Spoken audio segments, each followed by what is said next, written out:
Nice to be back again with yet another session of Read and Grow. And today we have another very interesting book, The Inner Game of Work. So let me start off by talking about the author first, Timothy Galway. Timothy Galway has written a series of books, and he has set forth the methodology for coaching as well as for development, both in the personal and professional excellence in a variety of fields. And that he calls it as the inner game. Now, he has been writing from the 1970s, and he has a series of books. He calls the most popular of them is The Inner Game of Tennis. And then he had The Inner Game of Golf, The Inner Game of Music, and The Inner Game of Skiing, and of course, The Inner Game of Work. Now, the reason I picked The Inner Game of Work, because I think it's important and relevant for us to learn the ability to excel in our professional work. And the concepts that the author has shared is something very simple and excellent. And the book focuses on learning, having the pleasure to work, and the mobility in the workplace by overcoming psychological barriers that most people face in order to reach the full potential of each person. So if you're a leader or an aspiring leader, or maybe even a coach or an aspiring coach, I would say that this book is a must read, simply because it imparts many interesting aspects, which I'm going to be sharing with you. But before that, let me share something else. Now, I'm here summarizing this book to you. But imagine, instead of focusing on what the book brings to you as a reader, in the back of my mind, supposing I were to have this inner chatter, and then, in my mind, as I'm speaking, imagine I'm having these thoughts that say, am I actually capable of summarizing this book correctly? There are so many industry experts here. What will they think about me? Am I saying it correctly? What if somebody spots a mistake? Those people there, they're probably not listening to me. They're having a conversation between themselves. Is it because they think something is not right in what I said? Imagine me having all this inner dialogue and chatter whilst I'm actually presenting to you. Now, do you think the best in me will come out by doing that? No.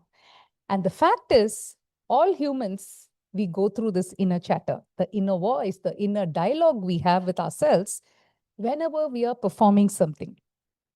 So have you experienced this? Yes? Yeah, I see many heads nodding. Absolutely. So in fact, I recall vividly an experience where I had this inner chatter, and it was at the launch of my first book, a spiritual thriller. It's called A Glance at the Unknown. So it was my first time I was writing, a book, and I was a first-time author. I didn't have any intentions of writing, and it just so happened that I became an author. Just before the launch of my book, I had to go on stage and present the book and talk about it. And I had all these doubts, fears, questions. And my inner voice was telling me, what will people say? Will they think the book is a trash? What will they say about the story? My language, the way I have presented. So I had all these doubts, fears, phobias. But luckily, just before I went on stage, I just shifted my focus subconsciously, and I just spoke about the book. And of course, it was well presented and very well received. At that time, I hadn't read this book. And this book talks about this particular aspect, the trick that will make things work for you. And you'll be able to put aside your inner dialogue. So what is the key concept the book shares? The main important message that this book shares is, we all have this inner voice, the inner dialogue that our mind is always telling us.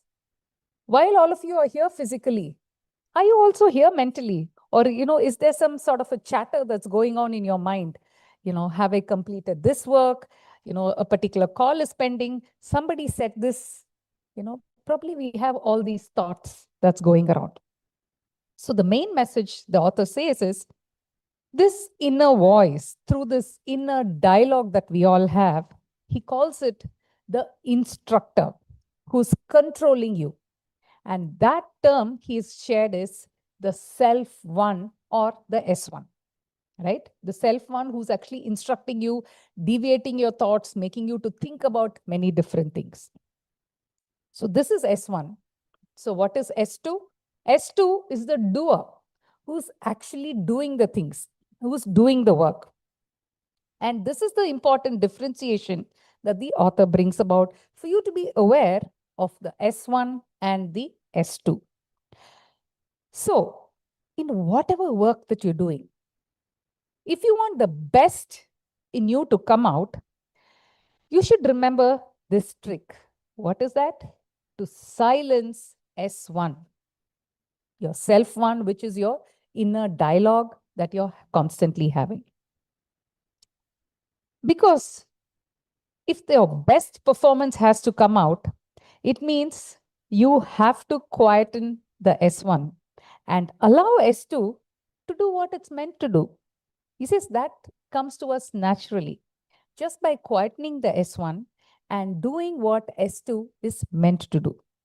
So he gives the example of a tennis coach, wherein he says, when you're playing tennis, right, you just look at the ball as a ball and not as a threat, right? Because if you're thinking, oh, this is a threat to me, I have to, do well, I have to perform well, and then you lose focus from the ball, then the best in you is not going to come out. Whereas if you're focusing on the ball just as a ball, right? And that's when he says, allow your S2 to do what it's meant to do, and the best in you and your capability and your potential is going to be at its peak.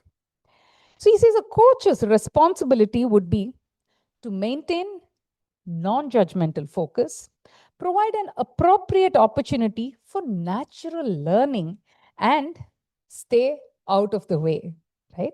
And the third thing he says is to help the student to maintain focus while trusting the ability in S2, the doer. Trust the ability, that you have the capability, you have the potential to perform, and just let them learn directly from their experience. So this is what he says is a coach's responsibility in whatever aspect that you're working on. So the key is increasing the focus and decreasing the self-interference, which is what makes a big difference. So let me repeat this line because this is important. He says, increase focus and decrease self-interference. Now, if you notice in the example that my personal example that I gave during my book launch was, this is what I did. I decreased the self-interference of all the fears and the phobias and the inner chatter that my mind was going through, and instead just focused on what the book actually contained. So that is what that you need to do. And this, I think, is an important aspect of this book. So based on this particular analogy, the author also says he shifts the focus on how these principles can be applied by a leadership coach as well and use it for their clients. Similar way, wherein you help them to remove the self-interference and enable them to focus on what they're supposed to do. So he gives a formula. What is the formula?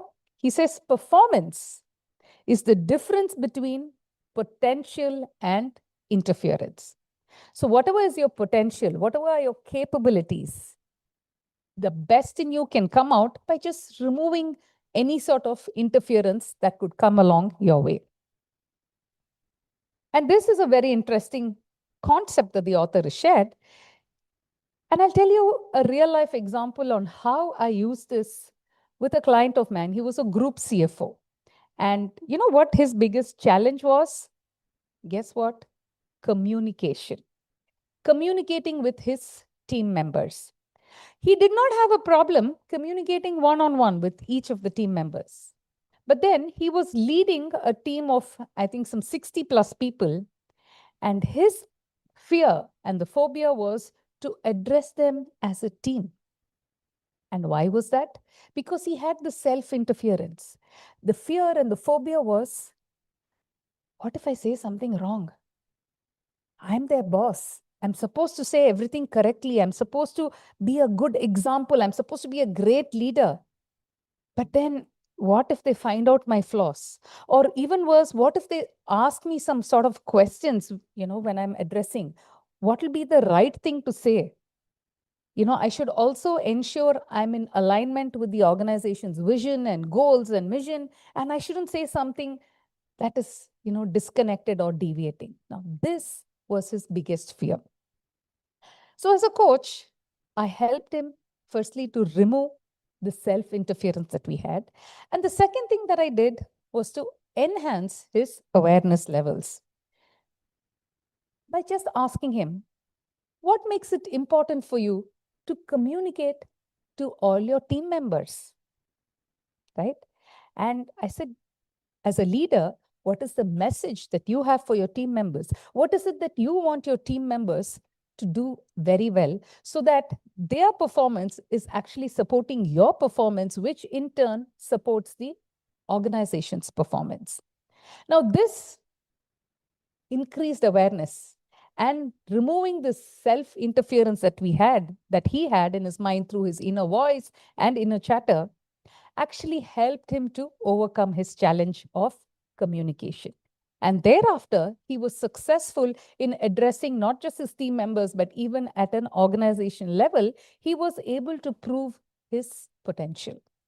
Now, that's what a coach does. Because like I mentioned, the coach enhances the coachee's awareness levels and also minimizes, if not eliminates, the inner chatter during your performance levels. Another thing the coach does is to focus on some variables so that a coach is meant to be non-judgmental, right? That's the specialty of being the coach. You do not judge people. Is he or she doing the right thing? Is this how he or she is supposed to behave? You remove all these non-judgmental factors because that's what a coach does. Another important aspect that the author touches upon is people know when you have given them your full attention. Because he says everyone's attention is very, very limited and selective. We only want to listen what we want to listen, right? So not that everything gets into our heads. So he says everyone's attention is selective. But as a coach, by listening to what really stands out in a coaching conversation, as a coach, you have your intuition, you look out for those valuable clues that the coach is trying to say. You also hear the unsaid things. You look at their body language, their facial expressions, their pause, that they take, the sigh that they relieve. So all that are clues as a coach. So are you giving the full attention when someone is speaking to you? And this concept, you don't just have to apply, not just as a coach, but even in our day-to-day lives. When someone is talking to you, are you being 100% present, actually listening to what they're saying? Or maybe you're just busy scrolling on your phone. Somebody is talking and you're just scrolling on your phone. So check, how present are you? Because people can feel it. They know that, hey, I'm being heard. My voice actually matters, right? So especially as a leader, listening is an extremely crucial skill because that really says how effective you are as a leader. So the coach helps the client to think loud. And how does the coach do it? By asking powerful questions. Now, every time there is a challenge a coachee is facing, what does the coach do is by asking those powerful questions that helps them to think and reflect. And sometimes the coach also challenges them based on their beliefs, their assumptions, and what the coachee wants to achieve. So the author gives example of transposing questions that a coach asks the coachees. What are they? What are you thinking? What are you feeling? What do you want? By asking these simple but yet powerful questions, it enables a shift in their thought process and helps them to reflect and think deeply and seek solutions to the challenges that they want to overcome. Like I said, a coach is non judgmental, and a coach seldom provides any technical instructions because when you have a challenge, you have the solution to it as well. And a coach helps you to navigate your way through and seek your solution that you want. Now, I see a lot of students here, and many of us, all of us have been students, right? Now, imagine when you were a student, when somebody tells you, go do your homework, study hard, go and attend this extra class. Do we really like being told? Similarly, in your corporate career as well. Do we really like people, breathing down your back and instructing you to go do this, go do that? You have to achieve this target. We don't really like it, right? We are humans. But instead, if you feel, yes, I want to achieve this target, I want to be the leading brand, I want to, explore newer markets. Now, if these sort of thoughts and wishes come to you from within yourself, you're a lot more driven and you want to really work towards it and make it happen rather than being told and say, go do this, right? That's how we are wired. So that is the speciality of coaching, where the coach increases your awareness and makes you to think and feel that, yes, I want to achieve this. That is what makes the difference. So coach creates the mobility for the coachee. How? By increasing awareness, increasing the choice, and increasing the trust quotient. So there are three types of coaching conversations that are there. The first coaching conversation is for awareness. So what are the kind of powerful questions that will enable increased awareness? Simple questions like, hey, what's happening? What stands out for you? What is it that you understand about this particular situation or that you don't understand? How would you frame this underlying problem? By doing this, a coach is actually enhancing awareness. And if you're a leader or an aspiring leader, I'm sure you can use these questions as well to increase awareness amongst your team members. The other type of coaching conversation is for choice. Now, what are those questions that enable choices? What do you really want? Right? You're provoking them to think on those lines. The other question is, what do you want to achieve? What do you think are the benefits of doing a particular thing? What would be the cost of not doing this particular thing? Who or what are you doing this for? Now, these questions enhance the level of choice that a coachee can exercise. The third aspect is coaching conversations for trust, which is yet another key aspect, not just between the coach and the coachee, but if you're a leader in organizations, having and building the trust with your team members is highly essential. And not just trust, going a step beyond, creating that psychological safety is also very, very key if you want to be a successful leader. So what are those questions that enable trust? What steps do you see first, right? Another question is, how comfortable or how confident do you feel about doing a particular task? Where would you find help to accomplish this task? Now, by provoking the coachee's thoughts on such matters, you're helping them to build the trust within you. The third important aspect that the author talks about is the concept of self-coaching, working with a coach versus doing a self-coaching, where you are actually coaching your own self. So he gives the advantages and disadvantages of both. So the key advantages of self-coaching is you're able to learn by yourself and you are able to perform. You're able to work on managing not just yourself, but also the self interference that the author talks about. So these two are the key advantages of self coaching. Now, what are the key disadvantages of self coaching? Is he says there's no different perspective. It's all your thoughts, what you're thinking, right? There's no third person who's able to shift your focus to something completely different and share a different perspective. And he says, there's no one really to hold the mirror for you. What do you mean by holding the mirror? Imagine your hair is all, not combed properly. Would you know? No. Only when somebody is holding the mirror to you would you realize, hey, okay, I need to adjust my hair, right? A simple thing. And that's what a coach does. Holds the mirror for you so that you're able to assess your own self. You're probably able to identify what are your blind spots, right? And that is why he says it's important to work with a coach. Now, in my other book, which is called Get High, How to Coach Yourself for High Performance in Your Work, I've given a detailed description of what are the advantages and disadvantages of both self-coaching as well as working with a coach. So that is a self-reflective, practical, exercise-oriented book. So, very simple and enables you to follow those things. It's available on Amazon, so hard and soft copy. So if you want to coach yourself for high performance, feel free to pick it up. So to conclude about this book, if I were to put in a nutshell, what are the key takeaways of this book? The first important thing, like I mentioned, is the power of silencing the self one, which is your interference.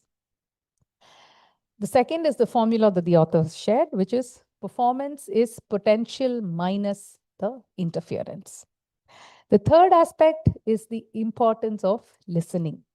Can you be an effective and an active listener? And the fourth important thing is learning how to ask powerful questions that will enable creating the shift in the thought process of the coaching.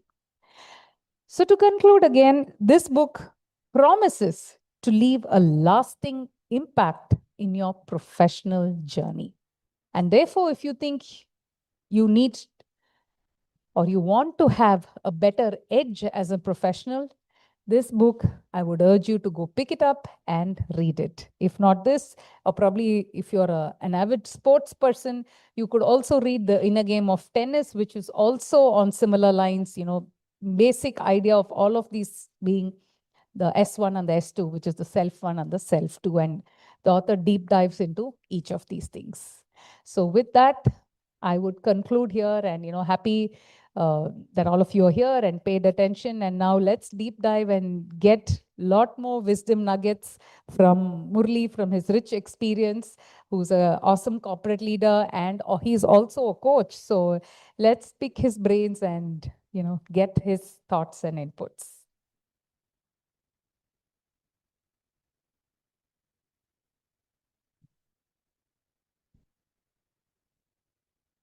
So Murli, to start off, what are your thoughts on this book?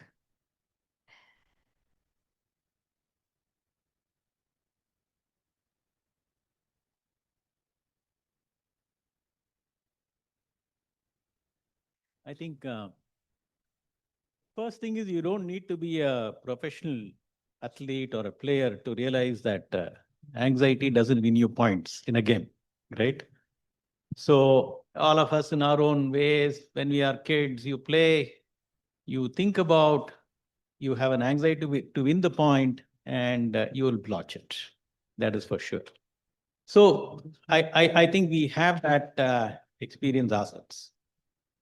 But I think this Tim Galway goes a long way off in converting this starting point of this concept, the incoherent concept, and trying to say how it can apply to coaching sports and how it can actually apply coaching to on the workplace, right? Um, that's brilliant. That's really brilliant to transpose this to a workplace. We also know, as Sangeeta mentioned, you have a self one, which is judgmental, having self doubt and self critique. And you have a self two, which is in free flow all the time, right? Um, and these two are mutually exclusive. It is very difficult for it to coexist. That's what the book says. So you have an old adage in Tamil, many of you would have heard, right? So imagine you are going into a bungalow and suddenly you see a ferocious dog. So the first instinct for us is to scoot, right? We just run. But as we run and we don't see the dog following us, we look back and we see the dog is stationary. And slowly you realize it's not a dog, it's a stone statue. Okay. And it goes on to say that, either you perceive the dog or you perceive the stone statue. You can't perceive both at the same time. All of you would have heard this. In a very similar way, if you are in the self-one zone, right? If you are in the self-one zone, you will never realize your potential. I think it's a big.